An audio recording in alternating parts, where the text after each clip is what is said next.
राधे राधे दोस्तों, आज हम शिव पुराण का पाठ शुरू करते हैं। शुरू करने से पहले मेरी आप सबसे विनती है कि मेरे चैनल को सब्सक्राइब, लाइक और शेयर करना ना भूलें, ताकि हम आपके लिए अच्छी अच्छी कथाएं और पुराणे ला सकें। ओम नमः शिवाय। चलो आइए शुरू करते हैं। राधे राधे दोस्तों, आपका फिर से स्वागत है मेरे YouTube चैनल राधे श्याम में।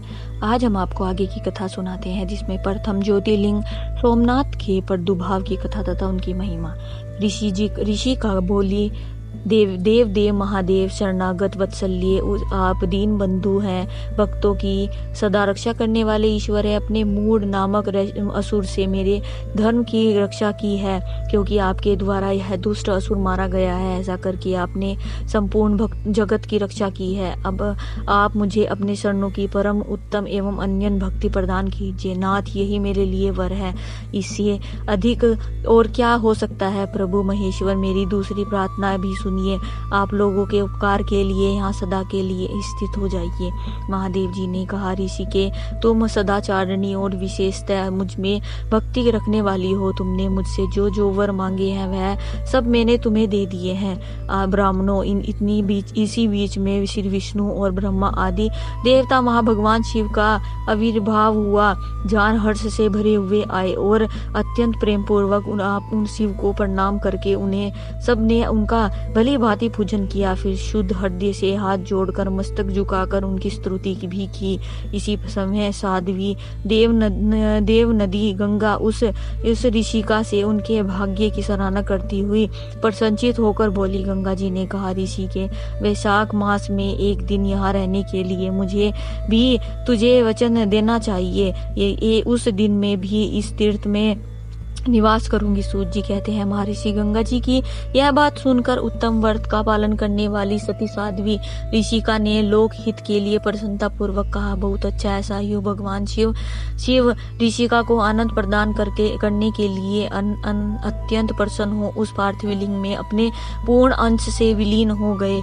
यह देख सब देवता आनंदित हो शिव और ऋषिका की प्रसन्नता करने लगे और अपने अपने धाम को चले गए।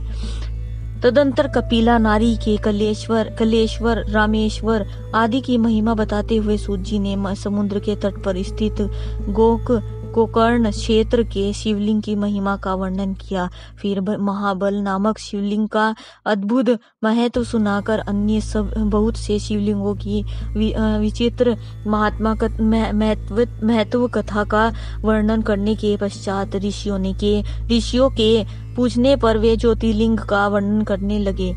सूत जी बोले, ब्राह्मणों, मैंने सद्गुरु से जो कुछ सुना है वह ज्योतिर्लिंगों का महत्व तथा उनके प्रकटन का प्रसंग अपनी बुद्धि के अनुसार संक्षेप से ही सुनाऊंगा। तुम सब लोग सुनो।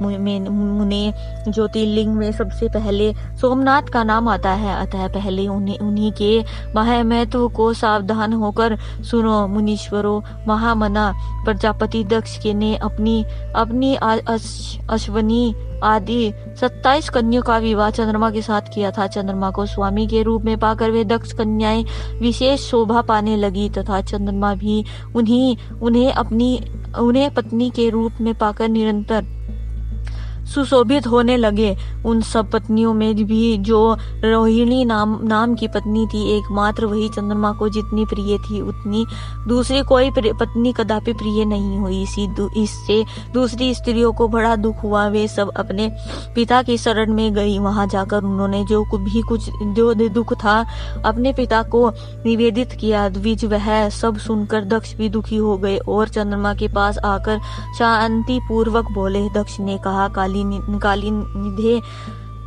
कलानिधे, तुम निर्मल कुल में उत्पन्न हुए हो। तुम्हारे आश्रय में रहने वाली जितनी स्त्रियां हैं उन सब के प्रति तुम्हारे मन में न्यूनाधिक भाव क्यों है?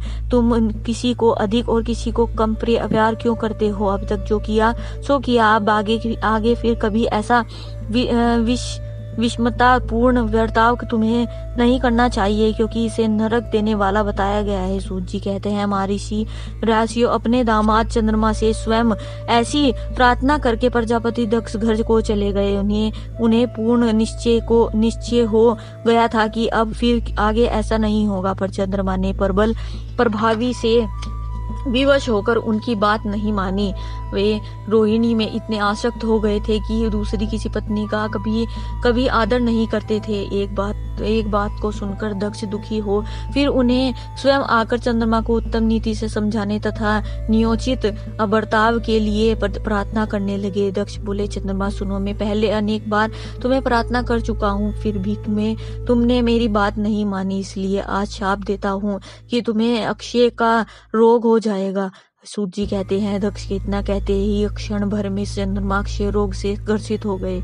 उनके क्षीण होते ही उस समय सब और महान हाहाकार मच गया। सब देवता और ऋषि कहने लगे कि हाय हाय, अब क्या हो करना चाहिए, चंद्रमा कैसे ठीक होंगे। मुने इस प्रकार दुख में पड़कर वे सब लोग विहल हो गए। चंद्रमा ने इंद्र आदि सब देवताओं तथा ऋषियों को अपनी अवस्था सूचित की।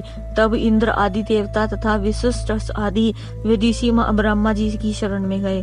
उनकी बात सुनकर ब्रह्मा जी ने कहा, देवताओं, जो हुआ सो हुआ, अब वह निश्चय ही पलट नहीं सकता है, अतः उसके निवारण के लिए मैं तुम्हें एक उत्तम उपाय बताता हूँ। आदर पूर्वक सुनो। चंद्रमा देवताओं के साथ प्रभास नामक शुभ क्षेत्र में जाए और वहां मृत्युंजय मंत्र का विधि पूर्वक अनुष्ठान करते हुए भगवान शिव की आराधना करे।